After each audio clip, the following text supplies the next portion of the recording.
O Senhor esteja convosco. Ele está no meio de nós. Proclamação do Evangelho de Jesus Cristo, segundo João. Glória a vós, Senhor. Naquele tempo, os judeus começaram a murmurar a respeito de Jesus, porque havia dito: Eu sou o pão que desceu do céu. Eles comentavam: Não é este o filho de José? Não conhecemos seu pai e sua mãe? Como então pode dizer que desceu do céu? Jesus respondeu: Não murmureis entre vós.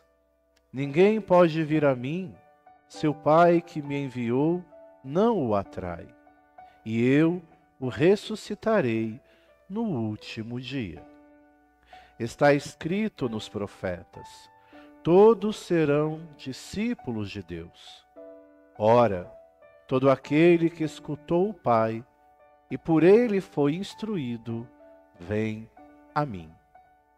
Não que alguém já tenha visto o Pai, só aquele que vem de junto de Deus viu o Pai. Em verdade vos digo, quem crê possui a vida eterna. Eu sou o pão da vida. Os vossos pais comeram o maná no deserto e, no entanto, morreram.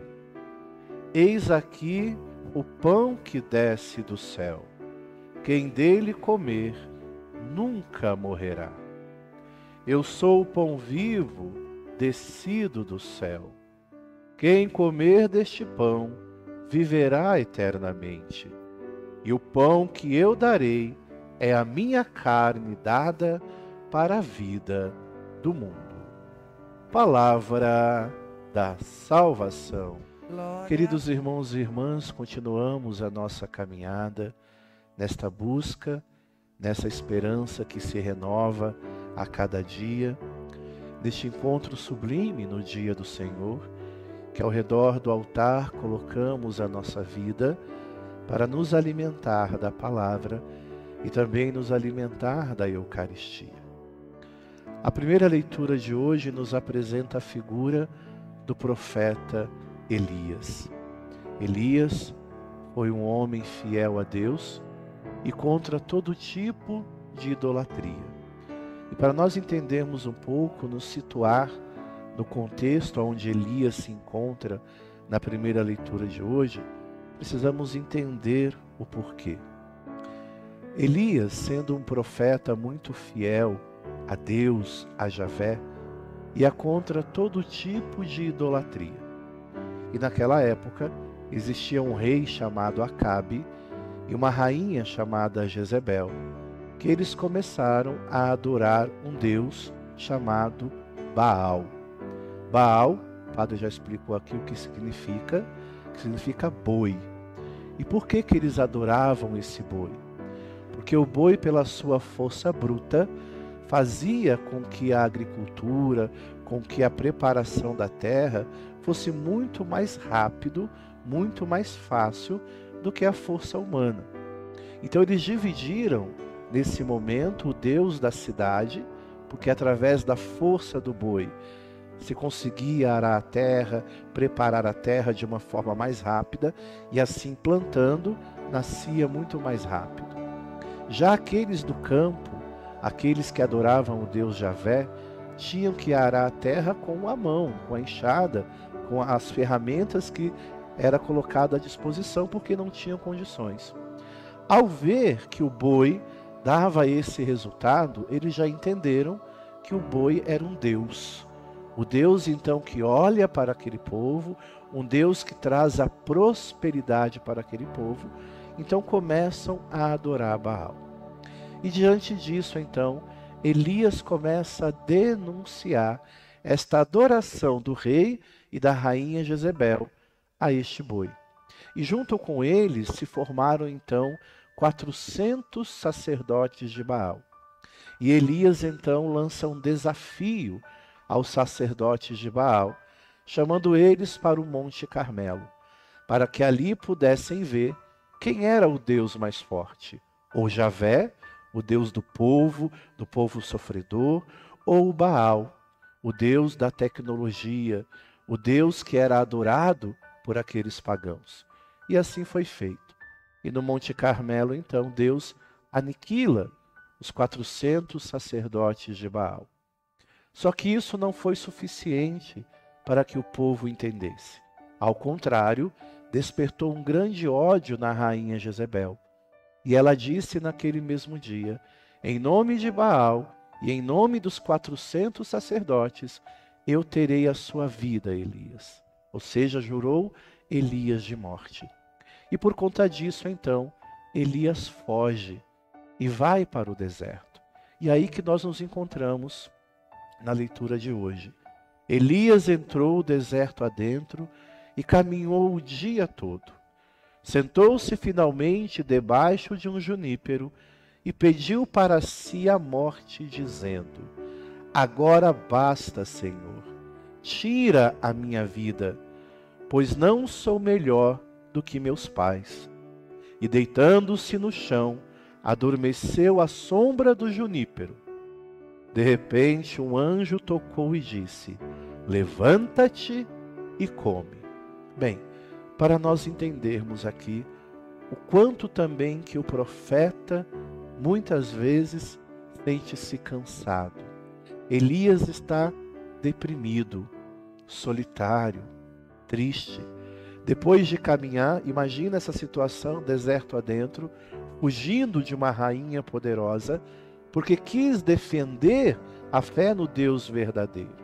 Mas chega um momento que Elias fica sem força, já não sabe mais para onde correr, já não sabe mais o que fazer, e a sua humanidade naquele momento, então, fala muito mais alto, ao ponto dele dizer para Deus: Senhor, chega, tira a minha vida.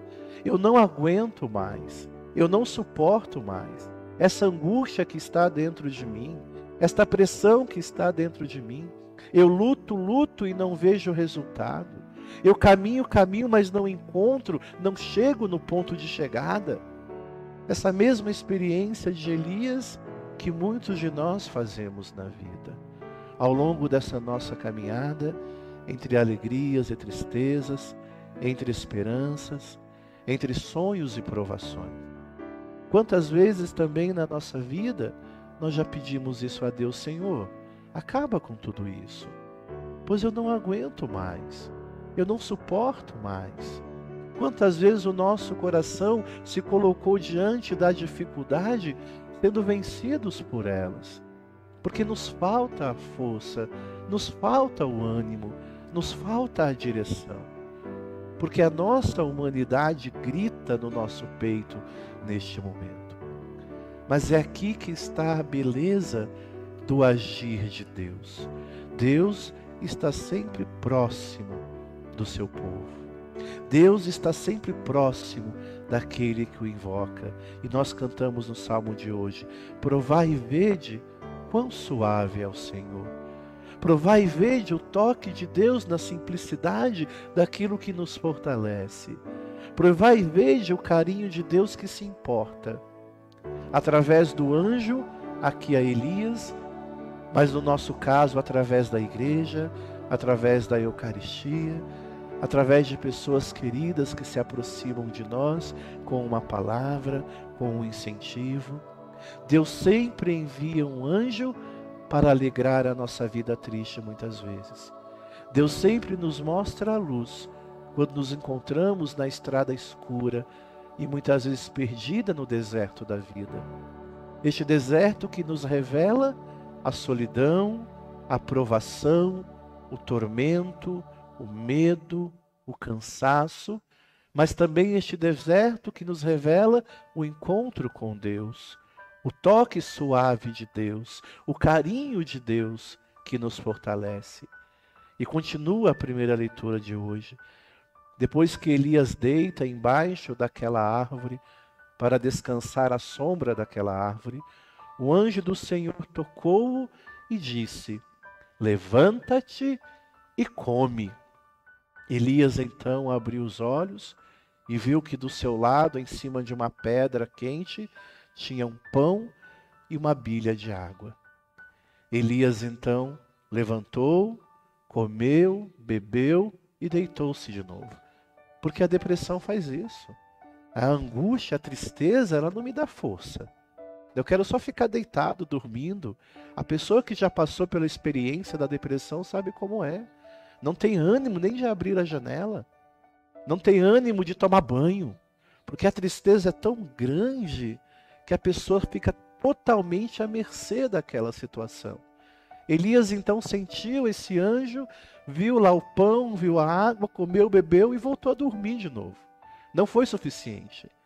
O anjo mais uma vez toca em Elias: levanta-te, come, porque o seu caminho é longo. Você ainda tem um longo caminho pela frente. E Elias então mais uma vez levanta, come, bebe e então restabelece a sua força. Esse pão vindo do céu, esse pão que Deus deu, que é o mesmo pão que nós recebemos a cada encontro na Eucaristia, esse pão que alimenta, esse pão que fortalece, esse pão que sustenta.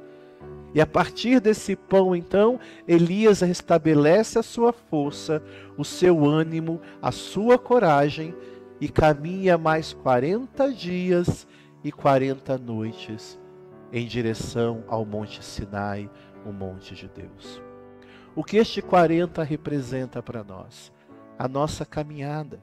Uma caminhada que não tem fim. 40 dias, não é que depois de 40 dias acabou, mas a nossa caminhada constante de todos os dias. E este pão enviado por Deus do céu, para poder nos alimentar e nos fortalecer, é a Eucaristia. É Jesus, o pão vivo descido do céu, que vem para aliviar o nosso cansaço, que vem para aliviar as nossas dores, que vem para tirar de nós toda a tibieza, toda a preguiça, todo o desânimo. Mas nós precisamos também, diante desta graça da Eucaristia, tomar a decisão de levantar e permitir com que este alimento salutar transforme a nossa vida. Por isso que no Evangelho de hoje, os judeus, e quando João diz os judeus, não está falando de todos os judeus, mas está falando dos poderosos, daqueles que detinham poder, daqueles que Jesus veio para uma certa forma afrontar, para fazer com que a lei seja cumprida por todos. Jesus não veio para abolir a lei, mas veio para dar cumprimento.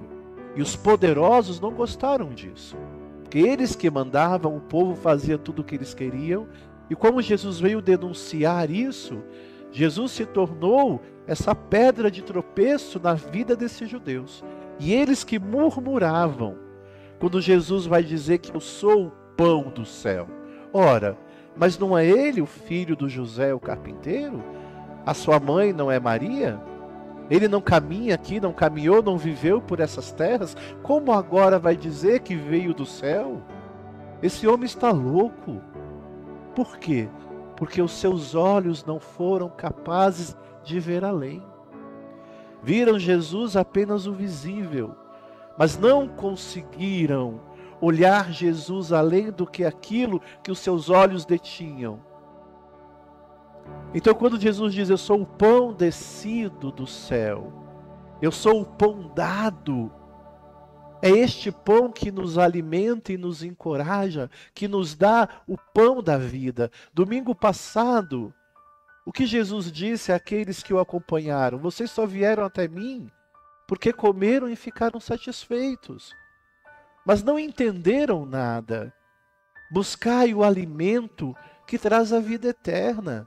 Não buscai mais o alimento que perece, o alimento que tem data de validade, o alimento que acaba, mas o alimento que traz a vida eterna. E aqui nós temos que entender o significado de vida. Existem dois significados.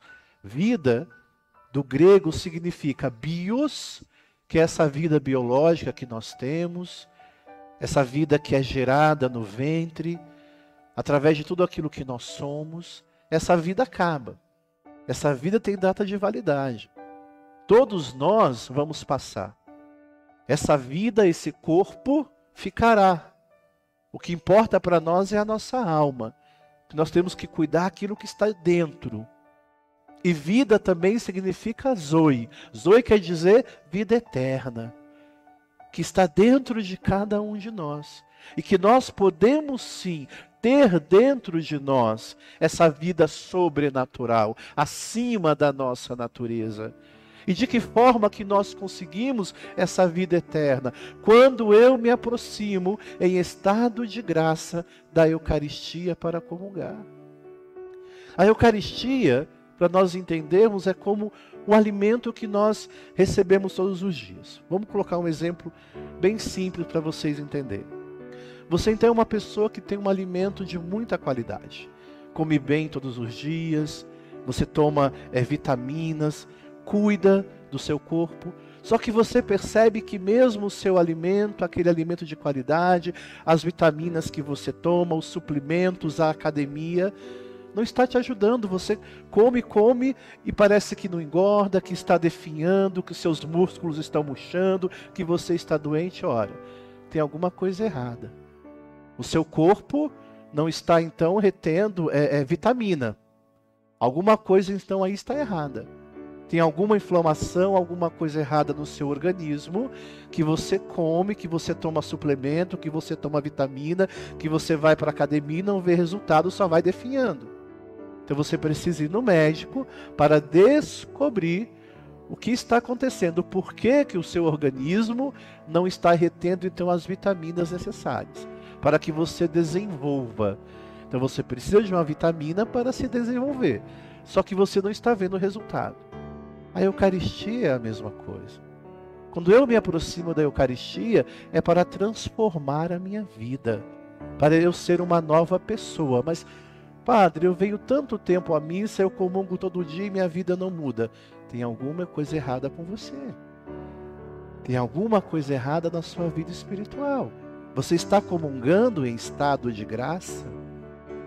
Você está comungando sem pecado mortal e sem pecado venial? Você está fazendo a sua ação de graças verdadeiramente como deve ser feito?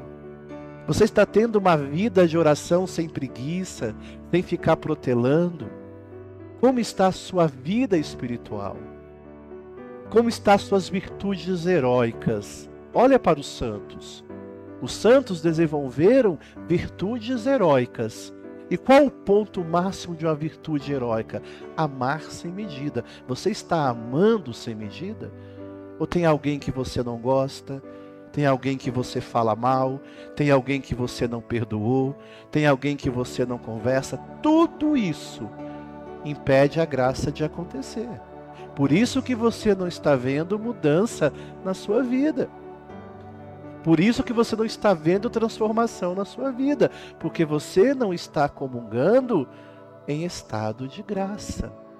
Então vocês entendem? A Eucaristia é este alimento que nos fortalece, que nos transforma, que muda a nossa vida, mas o meu coração precisa estar preparado. Olha a experiência de Santa Teresa d'Ávila, que viveu durante 12 anos com uma aridez espiritual. Até no momento de êxtase, ela vai dizer: Senhor, por que não consigo rezar? Por que não consigo sentir a tua presença? E o que o Senhor vai dizer para ela: Teresa, esvazia o seu copo. Tira as preocupações. Enquanto o seu copo estiver cheio de tudo aquilo que não presta, eu não posso enchê-lo com a minha graça. Do que está cheio o seu copo hoje? Você vem à missa como? Com o coração como? Como que o seu coração chega aqui e ao longo da missa, ao longo dos cantos, ao longo da liturgia da palavra, até chegar à Eucaristia, você foi pedindo ao Senhor para ir tirando do seu coração tudo aquilo que está cheio e tirando do seu coração tudo aquilo que te maltrata, aquele sentimento que só traz para você coisa ruim, só traz para você coisa ruim. Você já vem preparado para a igreja ao longo do caminho, sem parar em esquininha, sem fazer fofoquinha no meio do caminho, mas vem centrado para a missa. Sai de casa centrado, preparado. Eu vou para receber Jesus, participar da mesa da palavra, da mesa da Eucaristia, porque a minha semana será uma semana abençoada. Você já vem com o seu coração cheio de desejo de ter uma semana abençoada? Ou você já sai de casa batendo porta, xingando, gritando, brigando? Como que está sendo a sua experiência? Então você sabe o que está te impedindo de fazer uma experiência profunda de Deus na sua vida. E Jesus nos chama. Venha a mim todos vós que estáis cansados, que eu vos aliviarei. Minha gente, é o Senhor que nos alivia. E Santo Agostinho vai dizer: ó infelizes, aonde ides procurar o contentamento? Venha a Jesus, só Ele pode vos dar o verdadeiro contentamento. Só Jesus pode nos dar a verdadeira alegria. Só Jesus pode nos sustentar, minha gente. Não existe outro lugar onde está a felicidade verdadeira, porque tudo o resto é passageiro, tem data de validade, se acaba. Mas Jesus não. Esta palavra, este alimento, nos sustenta para a vida, nos dá força, nos alimenta. Como ouvimos na primeira leitura de hoje, levanta, meu irmão, levanta, minha irmã, come e anda. Levanta-te e come, porque o caminho é longo. Existe um longo caminho ainda. Para de murmuração. Murmurar significa falta de fé. Este povo que murmurava, Jesus vai dizer no início do Evangelho, os judeus começaram a murmurar. Lembra o quê? O povo hebreu lá no deserto murmurando contra Moisés. E na realidade murmurava contra Deus. Murmurar significa não ter fé. Porque eu só questiono aquilo que eu não acredito. Por que Deus disso? Logo, se eu coloco um porquê na frente, é porque eu tenho dúvida. É porque eu tenho dúvida. Eu só pergunto aquilo que eu duvido.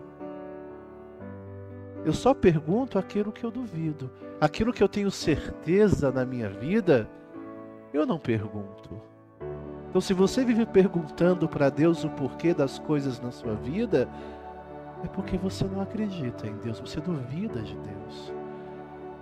Isso é sério, minha gente. Você já parou para pensar nisso? Que toda vez que você questiona Deus, você coloca Deus à prova?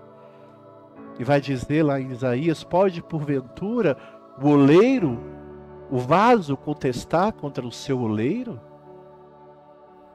A criatura pode ficar questionando o Criador a todo momento?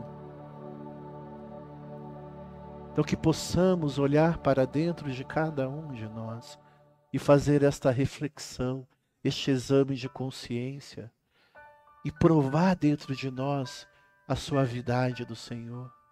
O Senhor nos espera todos os dias, minha gente, do jeito que nós somos. Você precisa se apresentar diante de Deus, seja na Eucaristia, durante a Santa Missa, seja no seu momento de oração, de adoração, do jeito que você é. E a partir daí, o Senhor vai te mudando. Assim como o oleiro vai moldando o barro para transformá-lo num vaso, o Senhor também vai te moldar. Então se alimente desta palavra. Se alimente deste pão descido do céu. Levanta-te, come e anda. Assim como fez Elias. Elias também sentiu o seu coração triste.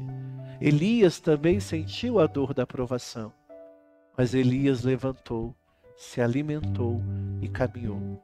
Assim como eu e você, quando estamos prostrados diante das dores da vida, o Senhor diz a cada um de nós: ei, levanta-te, come e anda. caminho é longo, mas lá no final a alegria te espera. Come, levanta-te, come, que o caminho é longo, caminho longo. Levanta-te, come, levanta-te, come, que o caminho é longo, caminho longo. E é essa certeza, meu irmão, minha irmã, a Eucaristia que nos alimenta, que nos impulsiona, que nos coloca em pé e nos faz caminhar. Louvado seja nosso Senhor Jesus Cristo. Para sempre